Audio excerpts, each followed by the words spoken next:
Welcome to Aaron Mahnke's Cabinet of Curiosities, a production of iHeartRadio and Grim and Mild. Our world is full of the unexplainable. And if history is an open book, all of these amazing tales are right there on display, just waiting for us to explore. Welcome to the Cabinet of Curiosities.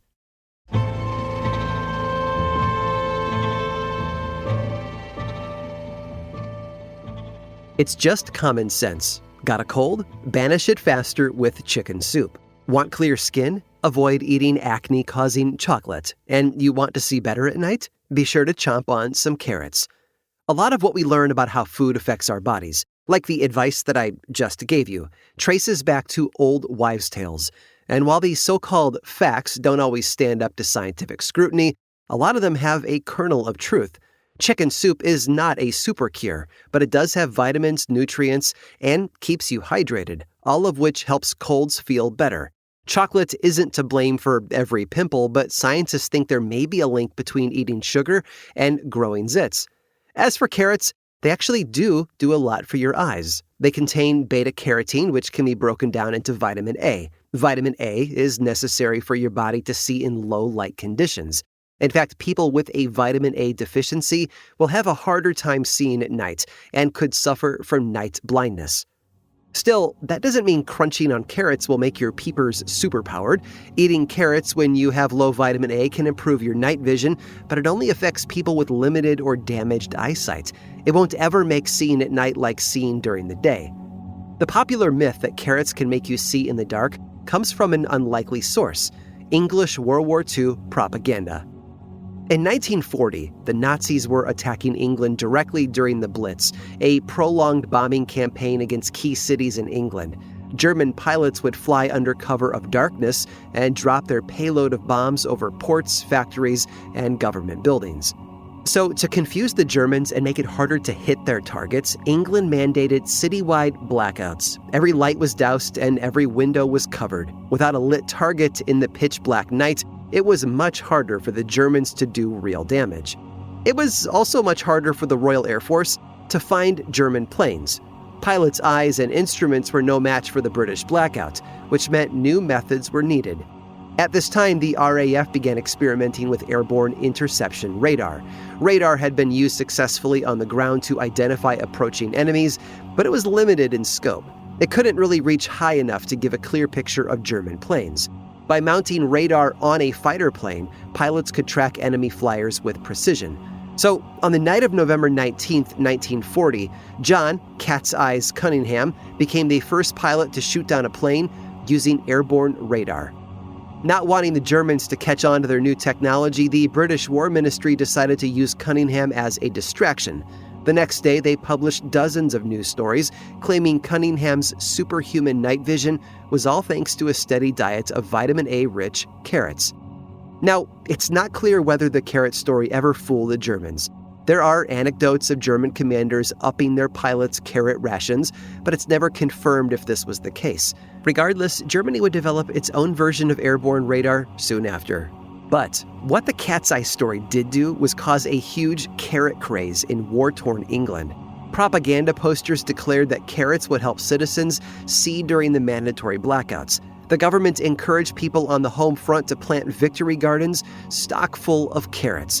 Radio shows would encourage home cooks to make pudding, cake, and pie out of the starchy treats, to replace sugar, which had been rationed during the war. And on top of that, Disney animators even created anthropomorphic carrot characters who extolled the virtues of the root vegetables to British children.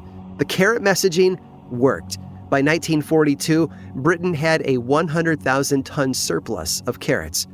After the war ended, the myth that carrots make you see in the dark persisted. At first glance, there is some truth to it, especially with how vitamin A can help damaged eyesight. But when it comes to carrots and night vision, what you see is what you get.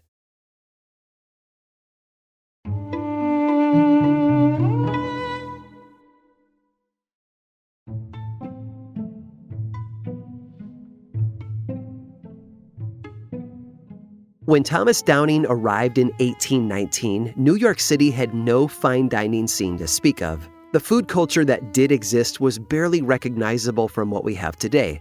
There was no pizza, no street dogs.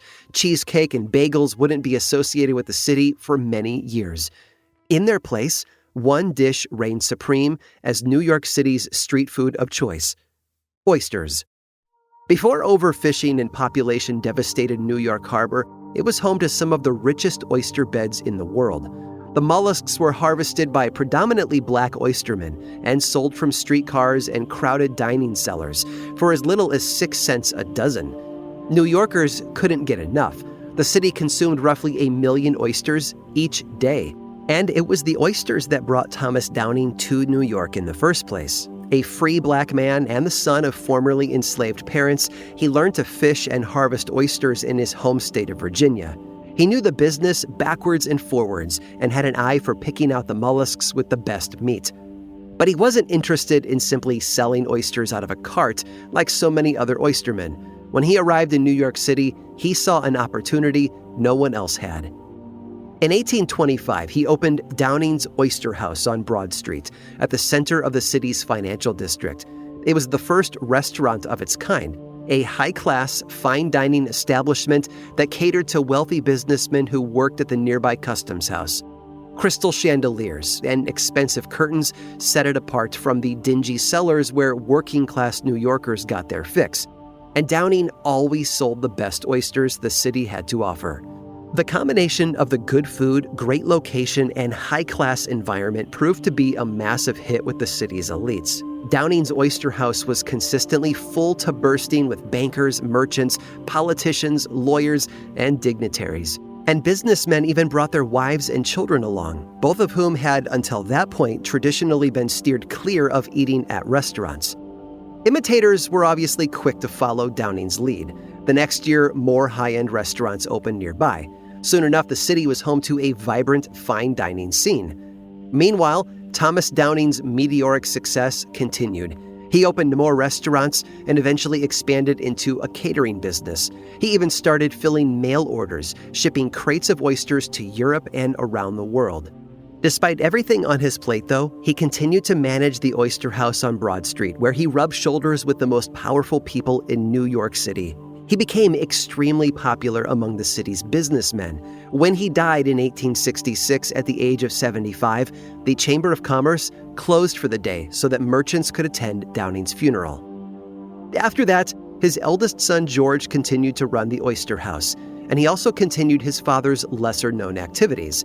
Because ever since Downing's Oyster House opened its doors, the Oyster King had been hiding something else, and it wasn't pearls. You see, his restaurant was an important stop on the Underground Railroad, a network which helped over 100,000 enslaved people to freedom. Escaped slaves freeing from southern plantations regularly stayed in Downing's basement until they could be smuggled out of the city and across the border to Canada. They slept amidst the restaurant's supplies and equipment, listening to the sounds of aristocrats dining just over their heads. I think it's fair to say that none of Downing's wealthy customers ever guessed what he was hiding, nor could they have known that by enjoying a lunch of New York City's finest oysters, they were helping fund the growing abolition movement. Downing never forgot where he came from, and while he worked tirelessly to ensure that his customers always left his restaurant full, he wasn't so easily satisfied. Not even single-handedly creating New York City's fine dining scene was enough for him. Downing wanted freedom and justice for his people, and he worked towards that goal the best way he could, one shuck at a time. I hope you've enjoyed today's guided tour of the Cabinet of Curiosities. Subscribe for free on Apple Podcasts or learn more about the show by visiting curiositiespodcast.com. This show was created by me, Aaron Mahnke, in partnership with How Stuff Works. I make another award-winning show called Lore, which is a podcast, book series, and television show, and you can learn all about it over at theworldoflore.com. And until next time, stay curious.